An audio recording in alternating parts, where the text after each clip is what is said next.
Are you thinking of leaving corporate, but too afraid to make the move? Have you already escaped corporate, but are finding it hard to run your dream business? Are you wasting valuable time by attempting to figure challenges out on your own? We have created a podcast for corporate escapees running their own business. This is the Corporate Escapees Podcast by Build, Live, Give. We bring you firsthand experiences of guests going through many of the struggles you face each and every day as a corporate escapee. We get real with no corporate BS. And now, over to your host, Paul Higgins. Hello and welcome to Corporate Escapees, the podcast that takes you behind the scenes of people who are successfully running their own businesses, hearing their war stories and motivations for making the jump from their corporate gig. I'm your host, Paul Higgins, and our guest today is someone who knew from a very early age that corporate wasn't going to be right for him. He also wanted to go and run his own business so he could be authentic, he could speak his mind, he could be himself. He also shares some great insights into online marketing. So now what I'll do is hand you over to Naresh Vissa from Krish Media and Marketing. Welcome, Naresh Vissa from Krish Media and Marketing to the Corporate Escapees podcast, brought to you by Build, Live, Give. So we're going to get to know a lot about you today, Naresh, but why don't we start with something that your family or friends would know about you that we wouldn't? Well, I think my family and friends, surprisingly, would say that I am a generally reclusive, private individual. It may not come across that way because of the amount of time that I spend in my community or in the general community, the social events that I attend. But I actually really just enjoy being at home. My office is at home and working from home and continuing to deliver fine quality products and services to our clients. Writing, I really enjoy writing. And my latest book just came out called From Nobody to Best-Selling Author.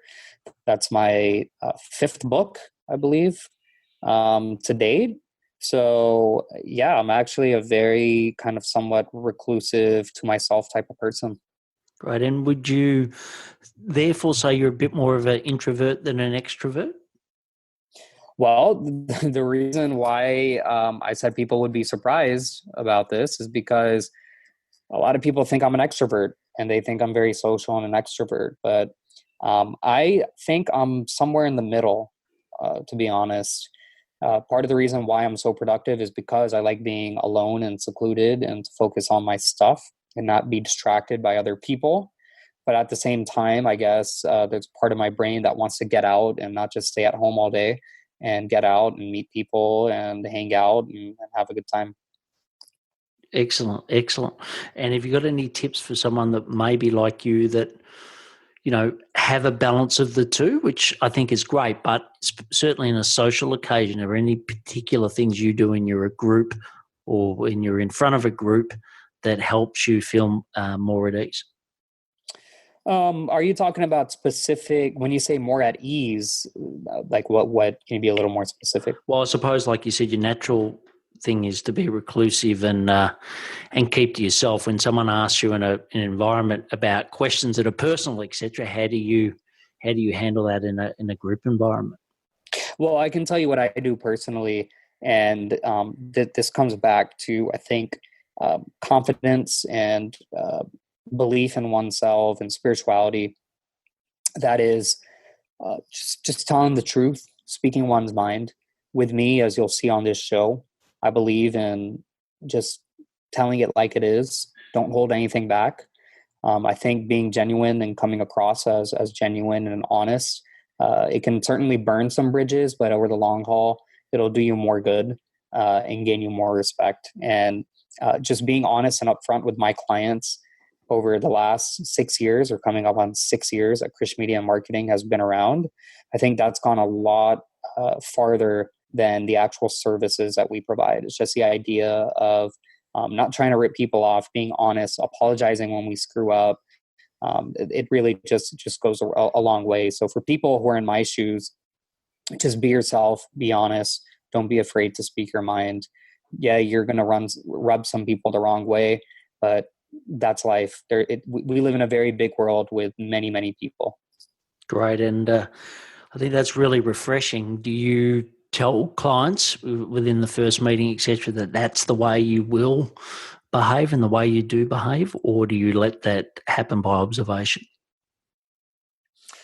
I let that happen by observation, really. There's no need for me to say this type of stuff that I'm saying on this podcast, because it actually, it might come across as bragging, or generally when people say something, it's not true. So when somebody says, oh, if I went to a client and I said to them, hey, we're an amazing company and we do $10 million in revenue, generally when people are throwing things around like that, it may not necessarily be true. Or hey, I'm a really honest person, I'm not going to rip you off. It's like, why do you even need to say that? Yes. It should come across. And it reminds me of seeing some really, really bad, or reading about like really, really bad dates that men will have with women. And if a woman is not into the man all of a sudden will say things like, I'm such an amazing looking guy. I make so much money. I have so much money in my bank account. Or actually, the funnier one, I ran into somebody who obviously had very, very deep insecurity issues. Maybe he has a similar personality to me in some ways. He came to this social event and he just started telling everybody, he wouldn't stop saying that he was a Harvard graduate and that he was a doctor. And he kept saying that to everybody. Whenever he introduced himself, he would say, I'm a doctor, I went to Harvard. And as the night went on, he kept saying it. I'm a doctor, I went to Harvard.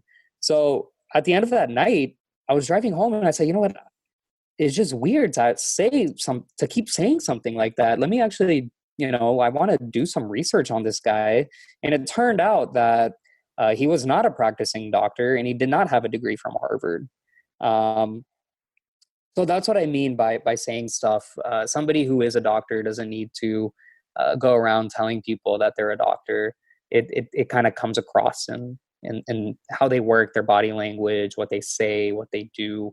Somebody who went to Harvard doesn't need to go around telling people they went to Harvard. It's somehow gonna to come around, and being upfront about it. I'm a doctor, I went to Harvard, and keep saying it explicitly. It kind of ruins the purpose of that message.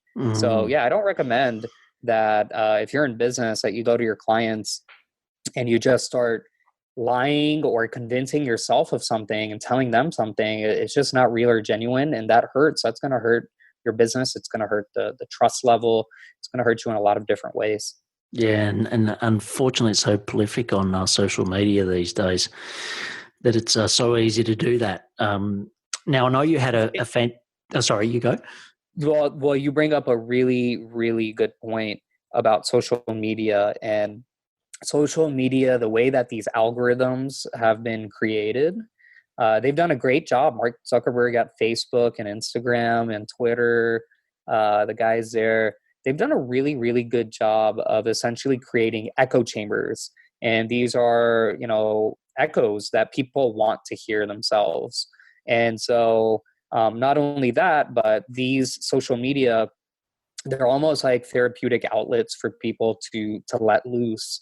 And sometimes it's not even let loose. It's to like we've been talking about here, to convince themselves of something, whether it's how beautiful they look on Instagram, or how great a marriage or a relationship they're in through Facebook and through Facebook photos, or how much money they're making through the pictures they post of a car they bought or a house they bought. Or in some cases, I've seen some people do this, where they post a picture of their paycheck. And this is all just very it's very destructive. And I've seen a lot of people fall for the trap, but I've seen countless times where, 2 months later, this guy's thrown in prison for, defrauding a bunch of investors, or he's charged with something and went to prison years later for defrauding a bunch of investors. Or 3 months later, this guy who said that he loved his wife so much and she means the world to him, went to jail for domestic violence. So these are all, ingenuity can certainly come across, but social media has made it worse because now it's like a competition. It's kind of like those Jones neighbors who everyone hates. And all of a sudden, we got so many Jones neighbors through digitally through platforms like Facebook and Instagram. So true, and we've got a peacock here in Australia, and often that's what we call, and I think in Australia in particular, we certainly have a greater radar for BS and cutting through and finding those peacocks. You don't last long if you're a peacock in this country. But look, really great insights. Now onto your corporate escapee journey. I know that you've worked at several companies on your way to starting your own agency. Just take us through that journey for you. Yeah, and I'm actually really excited about this interview because of this topic, Paul. The entrepreneur journey, some people just assume, oh yeah, that person became an entrepreneur because they couldn't find a job, or that person became an entrepreneur because they had nothing else to do. Or even in the case, there are misnomers going around about Mark Zuckerberg. Yeah, he started Facebook because he got kicked out of college, which is not true at all. He actually started Facebook while he was in college and then left college. He dropped out. In my case, I worked in the corporate world and I was essentially trained to work and to live the corporate life. My entire life until about the age of 22, 23, around that time. Because that's all that the older generation, like my parents' generation, that's all they knew. Corporatism was king. That was the way that you made a living. And it was the formula that many educated people subscribed to, which is you go to school, you get a degree, you go to graduate school, get another degree, you get a nice stable job, you work at that stable job forever, and you get promotions and you get small raises, and then you work your way up to the top and have a family and kids and live happily ever after. That post-financial crisis, 2008, 2009, and the advent, or really the onset of online and digital marketplace has changed. It has completely changed corporatism, and corporatism is going to continue to evolve. And I think eventually, I don't want to say die out, but it is going to restructure tremendously. So in my case, yep, I worked in corporate. I got some great experience working at CNN Radio, not in the CNN headquarters in Atlanta, but in out of their Dallas-Fort Worth operations. And then that ended up getting bought by Clear Channel Communications. So you could say that I've got some experience with them as well, which is the largest probably one of the largest communications companies in the world. And then I worked at JP Chase in New York City, spent a decent amount of time on Wall Street and Midtown Manhattan and some other places as well. So worked there and realized that was really kind of the experience at JP Morgan was kind of when I realized at a very, very young age that large corporations were not for me. So I worked there. It was a good job. The pay was good, pretty stable, but it just, I could not see myself lasting past maybe a year or two, simply because it was boring. I didn't find meaning in my work. And I even went to my supervisor at the end of my time there, and I said, "Look, I don't understand why you guys need me, why you're hiring for my position, why you even need a job. can't you just outsource all this to some person for like way cheaper? And my manager said, this was back in 2010. So this almost 9 years ago. My manager said, oh yeah, next week we got a team from India coming in to get trained on the systems and get trained on everything. And then they're going to go back to India and basically do everything. And so that's when I knew that corporatism, that was the beginning of the evolution that corporatism would face. And that was what, 2 years after, not even 2 years, it was like a year and a half after like the bloodiest part of the financial crisis. And it was really only a few months after the financial crisis ended, the recession ended. And this is what they were telling me.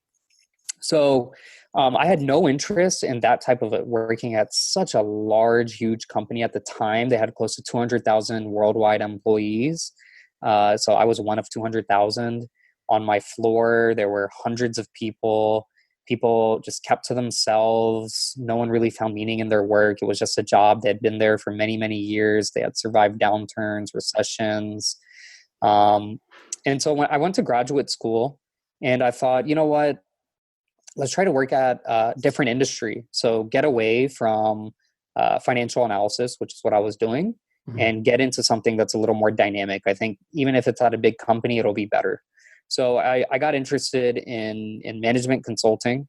I was introduced to that practice in graduate school while I was at Duke University here in the United States, and was very close to working a full-time job at another bank, not JP Morgan, but another successful smaller bank, and doing corporate strategy and management consulting for them. And I thought, let's just give it a try. Well, in the interim, another company, which was much smaller than this bank, much smaller than this bank, contacted me. They said they found me on LinkedIn, and they looked at my profile, and they wanted to talk to me and interview me about a project that they were working on. Long story short, I took over that project. I was flying back and forth between Baltimore, Maryland, and where I was in North Carolina. Was consulting for them. Took over that project full time. Moved up to Baltimore. Worked again for a company, a much smaller company, but was a director at the company. Probably, I was told at the time that I was the youngest director in that company's history. So I was given a lot of responsibility, a lot of autonomy, and it was great until the company all of a sudden became big again. So it seemed small on the surface, and then all of a sudden it became big, and like my voice was getting lost, and office politics started to creep in. On the side is when I started, I don't want to say is when I started Krish Media Marketing, but let's just say I was doing some stuff on the side. So by the time I left my employer, I within 1 month essentially gave myself a 20% raise over what I was making at that full-time job, because I had this side hustle or these side ventures or this side venture going on. So that's how I officially left the corporate world. It's not really for me. Going back to your first question about being an introvert or extrovert, I guess I just don't really work well with other people. And that's why I left the corporate world, started my own business, work with tons and tons of, hundreds of vendors, clients, affiliates, contractors, employees, partners, you name it. And I enjoy what I do, but I do what I do on my terms. And that's the biggest difference between what I was doing in corporate and what I'm doing now. And there are pluses and minuses to what I do. Pluses is I have freedom. I have autonomy. I have control. Minuses, well, we can get into those in detail, but some of the minuses are you have no idea when you're going to get paid. You have no idea how much you're going to make next year. You have no idea how much you're going to make next month. You have no idea if you'll even have a business in 3 or 4 years' time. So there's all sorts of uncertainty that goes into business and entrepreneurship, and I embraced it. So I don't have a problem with it. I think I manage my money and my finances quite well to where I could jump into my business and get started. And I've faced highs, I've faced lows, I've faced all sorts of things. And right now our business is stronger than it's ever been. 2018 is looking even better than 2017. Great. And, and you sort of summarize that, has it been harder or easier than you expected with the jump? I think it's all about personality type. So if you have the right personality, then you can jump into your own business and entrepreneurship. Not everyone is cut out for it. I mean, there are people who I worked with on Wall Street. These were smart, brilliant individuals, but they wouldn't be able to raise a single dollar if they wanted to start their own business, or they wouldn't even be able to get a single client if they wanted to start their own business. So it really depends on the person. The corporate life was not for me by any means, but I'm really happy that I gave it a shot. I'm really happy that I tried it. And who knows, maybe in the future I have to go back, or maybe an opportunity comes along where I do go back, or maybe one of my ventures gets bought and I go back. We have no idea. But at this stage in my life, and really for the last 6 years, like I've said, I've been extremely happy and fortunate and lucky for the way things have turned out. Financially speaking, I have not had to worry about finances and rent and vacation and, financial issues that most people have to worry about. And I'm very fortunate about that. I'd like to say a lot of it is luck. I'd like to say a lot of it is hard work. I'd like to say a lot of it is intelligence and smarts.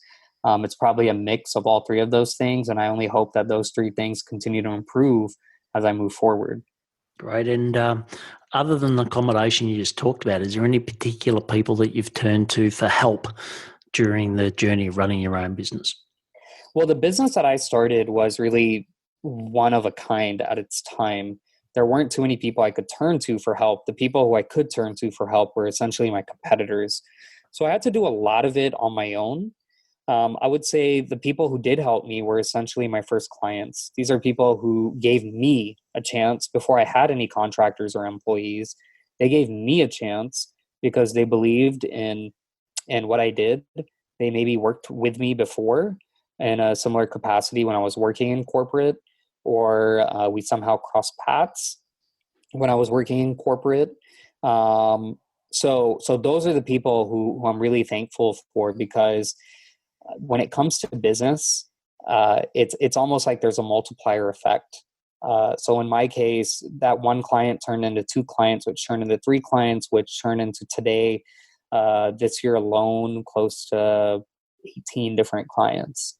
So I'm really thankful for those folks more than anything. And I read a lot.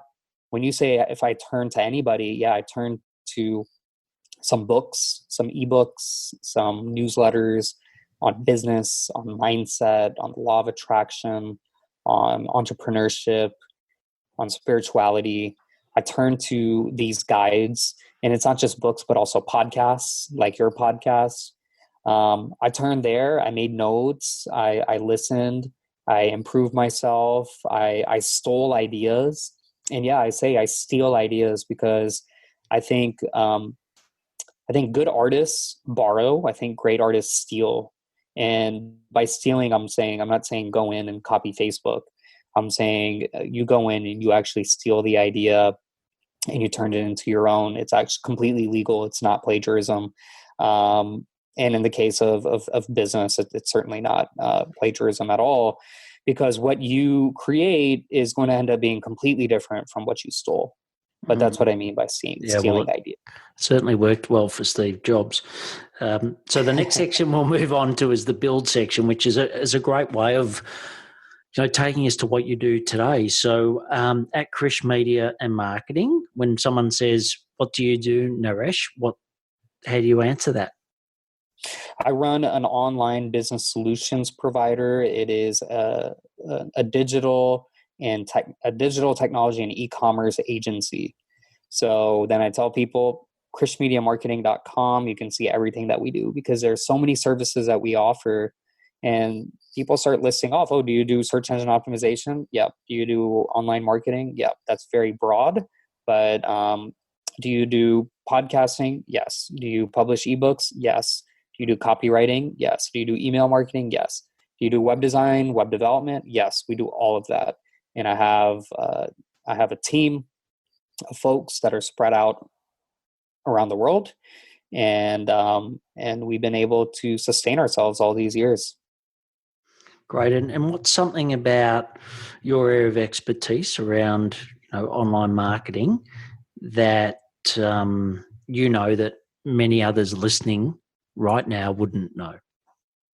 Well, the biggest secret in online marketing, I think, hands down, which people don't even, a lot of newbies or even veteran business people, not necessarily online or e-commerce, but that email list is so, so important. And growing that email list, capturing names, conversing with that email list, and then ultimately, if you want to exit, selling that email list, because that's really the heart of the asset that you're building.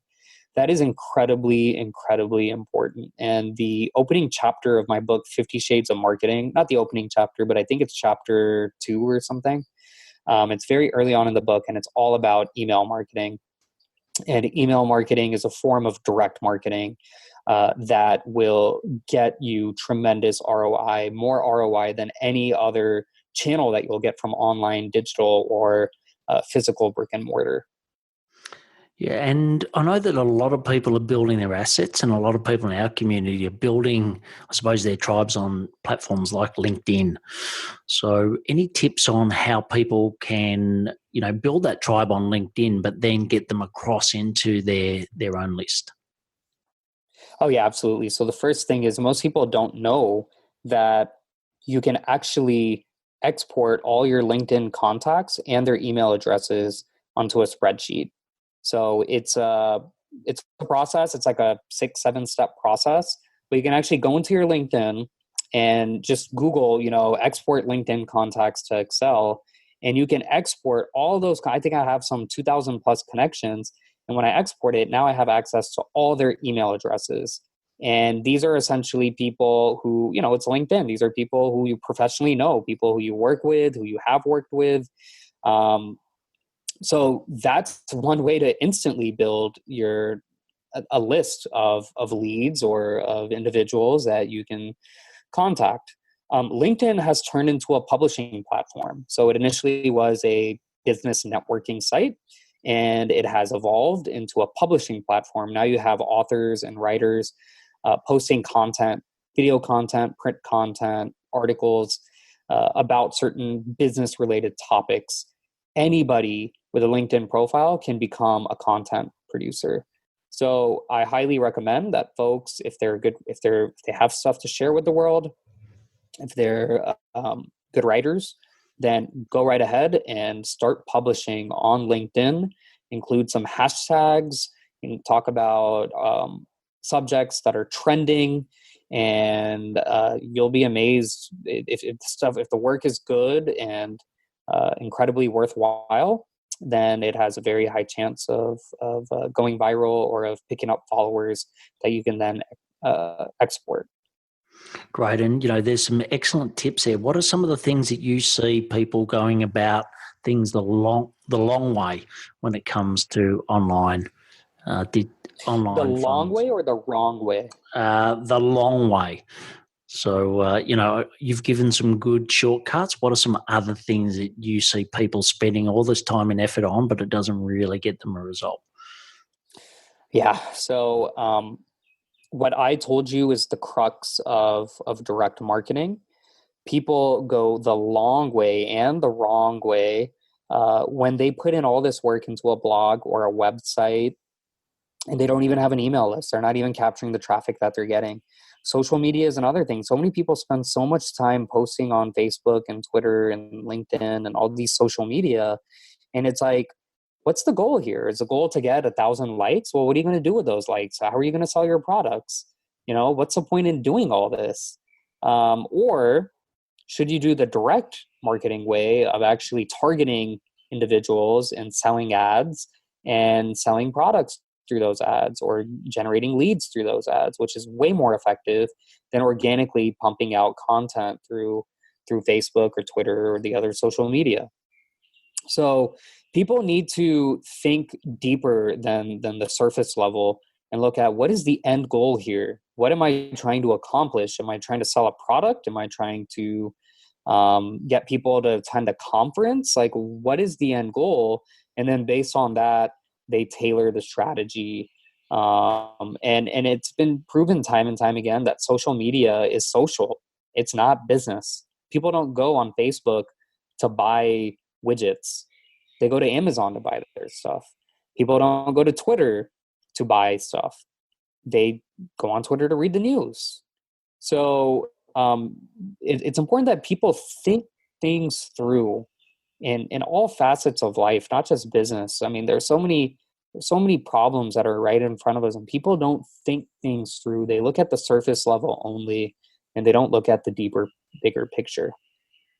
Yeah, and you talked about e-commerce as being one vertical for you. Who else is your ideal client? Well, we work with Fortune 500 companies. We work with large businesses, but we also work with mom and pop shops, small businesses, local businesses, nonprofits. I wouldn't say who an ideal client is. We don't discriminate. An ideal client is somebody who takes their business seriously and who will pay us on time. That's really our ideal client. I know there's a lot of wisdom out there at the moment. A lot of people saying that you should really niche down or niche down. It depends what country you're from, but the riches and the niches. What do you say to that? Given the fact that you seem to be quite broad. I actually, it's funny because I was asked this question a few months ago. This exact same question. And my company started in one niche, or I would say like 2 or 3 niches. And there just wasn't enough cash flow coming in. There was too much, or there wasn't enough cash flow coming in. And it grew completely by chance. I added more niches completely by chance because our clients in those 2 or 3 niches that we were servicing then started asking, hey, can you build us a website? And can you also create a new logo for our company? And can you also, somebody wrote something bad about us on the internet. Do you guys do that too? And to get rid of that bad thing on the internet? And we want to start a podcast. Can you help us do that? We want to publish an ebook. Can you do that too? So it's almost like the business, it didn't start like that by any means. It started out with just me and 2 or 3 services. And then as we got more clientele and we did good work and people were happy with our work, they started asking for more and more stuff.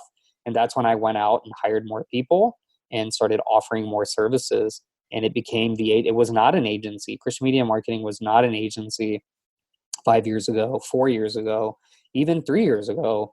It probably was on an agency. But we started adding more clientele, more services, and now it is what it is today.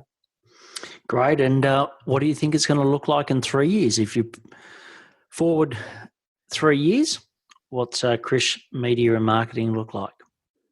Well, I think it's right now running on a good automated process to where the business, it needs me to be running because I'm the CEO and I handle paying people, I handle business development, sales. I still handle a lot of the business myself. I have people who do a good chunk of the work, but ideally, there's an individual, I think he's still living, by the name of Ram Charan, and this guy is essentially I think he is a one-man independent consultant, and he travels almost every day visiting businesses and consulting with them on how they can improve and make more money. And 3 years from now, I'm not saying this is where my business is going to be, but I would love to be in a position to where I'm traveling not every day because that's a little too much, but maybe like once every few weeks, visiting a business and really, really performing audits and going through ways that we can improve their bottom lines through business strategy, online business strategy, e-commerce, and then utilizing Krish Media and marketing to actually execute, whatever it is that we come up with, whether it's a branding campaign, a new website, online marketing, email marketing, copywriting, whatever it might be. I would love to essentially become that kind of figurehead who's going from company to company. And we're not talking, the mom and pop shops that I brought up earlier. We're talking the big corporations, the corporations that I used to work at full time when I started my career. I'd love to go back and get, start up shop again in a different capacity. Great. And, before you mentioned that your financials are in really good shape, which is excellent, what are some ways that you've gone about improving the profitability of your agency? Well, this might be very counterintuitive, but the spirituality side, I consider myself to be very deeply spiritual. And by spiritual, I mean having this general philosophy. And again, this can't be proven, but having a philosophy that if you do good work, if you're honest, and you don't worry about the money is going to come. And in my case, that's almost how I've taken on every project, every client. I don't do this for the money. I do it because I'm passionate about it. And I know that I have to run a profitable business. I can't negotiate bad deals. If I have to pay my guys $1,000 for a project and we're only making $500 or we're charging $500 on the project, that's stupid, like that doesn't make any business sense whatsoever. So I think the spirituality side has helped me make my business more profitable. And what I mean by that is we have a referral program. So if any of our existing clients refers their clients, because many of our clients have their own clients, some cases tens of thousands of clients. So if they refer their clients, well, we send referral checks your way, or you get a discount on your next project with us. And that's our referral program has worked out very well. In fact, a lot of our referrals have even said, look, I don't want to take any money from you. I just want to refer people or companies to you because you guys do good work. I don't need, your 10% referral commissions. And that's great. Like it just speaks volumes for the type of work that and the quality of work that we try to put out. Right. And what are some of the biggest challenges that you face in the agency today? Well, time is always an issue. Time meaning the more business you get, the more time you're going to be spending. And that's why I try to make things as efficient as possible by essentially putting everything on the proverbial cloud. Everything's online and digital. All the instructions are there. We have our own forms of communication. So that definitely speeds up efficiency and effectiveness. On top of that, some of the other challenges is, the uncertainty. We could go through a down cycle. We could lose a huge client or maybe two really, really big clients for whatever reason, for their own, that are that's out of our control. So that's always something. When I was getting started, I learned that, and I beat my head against a wall several times because I felt like I was starting all over so many times. I went through some lows. I went through some very insecure situations, unstable situations. There were times when I didn't know that if I would make enough money that month to meet rent. But hopefully those days, I look back and those were years ago. Hopefully those are long gone, and the business continues to grow. And I also do understand that as a business grows, the problems grow as well, and I'm well prepared for that. We have had some problems because of our growth, but that's just the nature of the business cycle.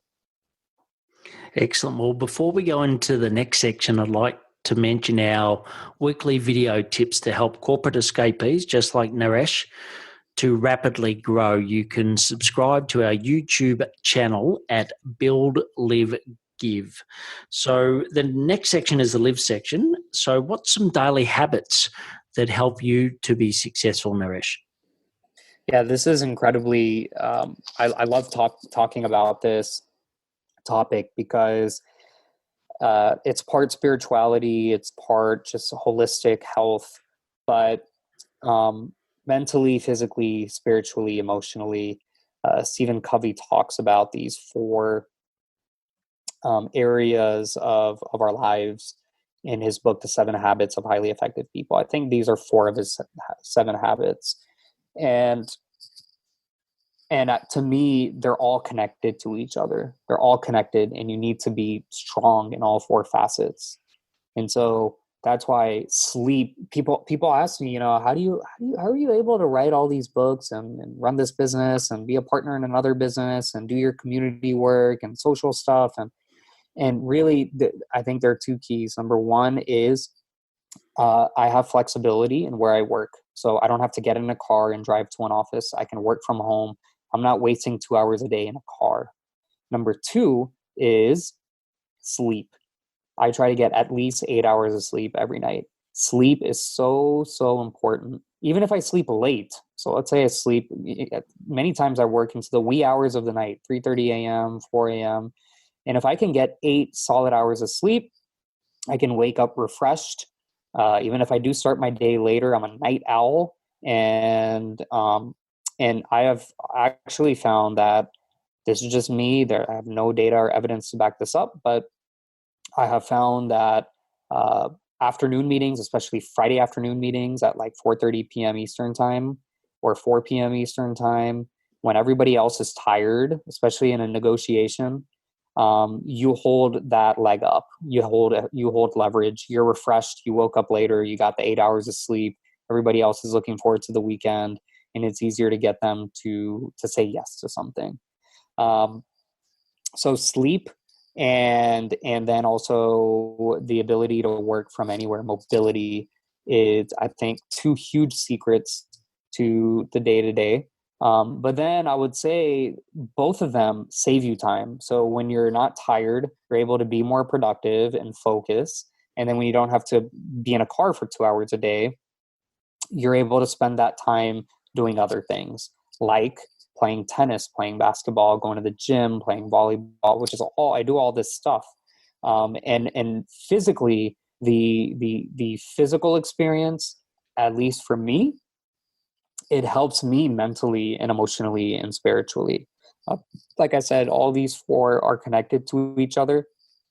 And when people say, "Oh, that's great that you go play tennis or you go play volleyball, it's good for your health. It's good that you keep your heart strong."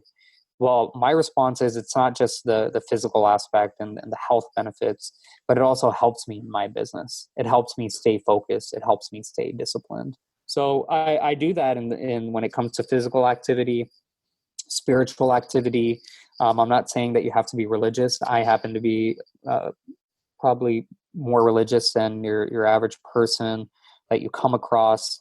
But spirituality at the end of the day just means giving thanks and being thankful for what you have. Being thankful that I'm able to have a business and make money that supports myself and puts food on the table. And just being thankful at the end of the day, and giving thanks to just yourself and to life, not even giving thanks to a higher being or anything like that, just giving thanks for everything. That's what spirituality is to me at the end of the day. And that helps on a daily basis. I do something spiritual, and that certainly helps stay balanced and focused in business as well. Excellent. Well, the next section, which sort of leads onto that, is the give section. And what's a cause or a community that you're passionate about? I'm quite active within my community, not just here where I live in Tampa Bay, but also outside of my general geographic location. So I serve on various advisory boards. I recently graduated from a Citizens Police Academy went through that program, then joined an advisory board with the county sheriff's office. And so I give back in that sense, and getting educated on what the police do, and lending my ear when it comes to technology, all these things that I'm talking about today. The police department doesn't really focus on these things because they have very, very different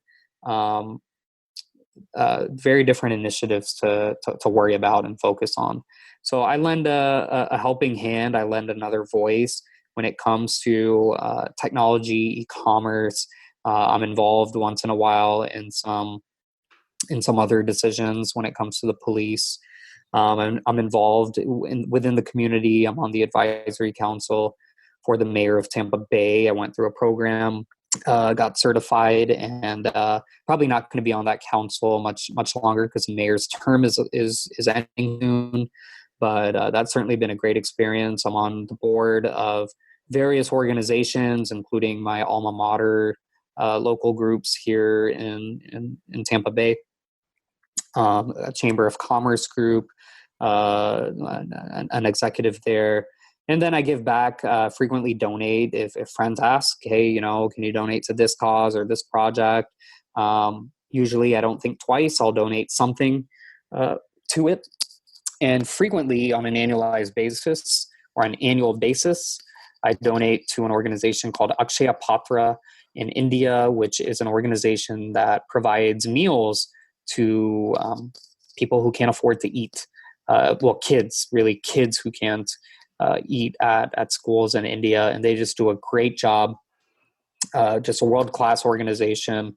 They do an incredible job of making sure that the money goes towards the food, and that the kids are being fed, and that the operation is running so smoothly. So I'm certainly a fan of theirs as well. Excellent. Well, look, the last section is the action section, and I just love a quick sentence on each of these questions. So the first one is, what are your top 3 productivity tips? Well, I think I answered most of these. Number 1, sleep. Number 2, mobility and work. So getting a job where you can work from anywhere, especially working from home. And then number 3, I would say, is a culmination of mental, spiritual, physical, and emotional exercising. So mental exercising, meaning in my case, I play chess, that I write. Those all exercise my brain muscles. There probably are no muscles in the brain. I'm not a doctor, but this is my proverbial spiritual side of me talking. So yeah, those are, I would say, the 3 hacks to improve productivity. Great. And no doctor's degree from Harvard for you. No doctor's degree from Harvard for me. No. And that's why, maybe if I wanted to convince myself of it, I could, rub it in throughout the podcast, but you chose it not to. Cool. Favorite apps? What are 1 or 2 apps that you couldn't do without? Well, for our business, we use an app called Voxer, which is a walkie-talkie app. It's a great way to communicate instead of having meetings. So gotta love that app. Of course, Uber is an awesome app, especially when you're traveling on business and, plans change, things pop up. I brought up chess earlier. I play chess to exercise my mind, and I have the chess app. Let's see, what other apps are there's the usual Google Docs, Google Sheets. Those are certainly beneficial apps to view documents, but to also edit them. PayPal is a very strong app or service that I use. That's the bulk of our payments are through PayPal. So yeah, I recommend all of those apps for sure. And then there's the banking apps to make payments as well. So it's not just PayPal, but whatever bank you use should have its own app. Great. So yeah, I would say those. Brilliant. And some parting advice. What's some parting advice, given you've given so much wisdom on this podcast, but what's some parting advice you'd love to give someone listening right now? Well, your show is all about leaving the corporate world, and it is not easy. leaving the corporate world is equivalent to leaving like the person who you love, your spouse or fiance or whatever. It is a difficult thing to do emotionally because of the uncertainty of what's going to come next. Am I going to be lonely for the rest of my life? Am I ever going to find another job? Am I going to get any clients? Am I going to make any money? Why am I giving up something when I already have it? I already have a good life. So in your show's case, what I always tell people is, don't give up your corporate job. You don't have to leave it and start the next Facebook. Instead, you should, if you're passionate about business and you want to do something, start it on the side. You have your corporate job, and so what you should do is just start it on the side, see if there's a market, and then after a few months or maybe a few years, that's when you decide, oh, it's time for me to leave that corporate job. And in the corporate world, also, nothing is promised to employees. A corporate job does not mean that you have a job for life. If anything, corporatism is changing and the number of jobs are dwindling, and they're going to continue to dwindle regardless of what US politicians might say about bringing back jobs here. That's all temporary. It's temporary. Yeah, we're seeing an uptick, but it's temporary. The world it's constantly evolving. It's changing. Technology is changing. And there's only so much that the politicians are going to be able to do. And so do not become dependent. Do not form a codependency on your corporate job. Yeah, great. And great wise words. So you can find out more about Naresh and his 5 books at nareshvissa.com. The links to that and all of his books will be there. And he's also kindly offered that if you look at any of his books on Amazon and you want a free copy, contact him and he will do that for only listeners of Corporate Escapees. So I really appreciate that. Great having you on the show today, and good luck with your future endeavors in this great agency. Great interview, Paul. Awesome questions. I really enjoyed being on. Thank you so much. My pleasure. Thank you. Bye. That was a great interview with Naresh. My 3 key takeouts. Number 1 is not all personalities are best for running your own business. Really make sure that running your own business is right for you. So do a side hustle to begin with. The second was the power of being authentic and speaking your mind. I know Naresh mentions this quite a few times through the podcast, and it was really powerful to, if you're going to run your own business, run it on your own terms. And the last one is why sleep is so important in today's overstimulated world. So I'd love to hear what you thought of Naresh and his great comments in this podcast. You can email me at paul@buildlivegive.com. And also, if there's someone out there that you think would get benefit from this podcast, please share it with them. Thank you. Thank you for listening to the Corporate Escapees podcast, brought to you by the team at Build, Live, Give. If you found this podcast helpful, please share it with other corporate escapees. If you would like to join a community of like-minded peers, please visit www.buildlivegive.com. Until next time, thanks for listening and be brave.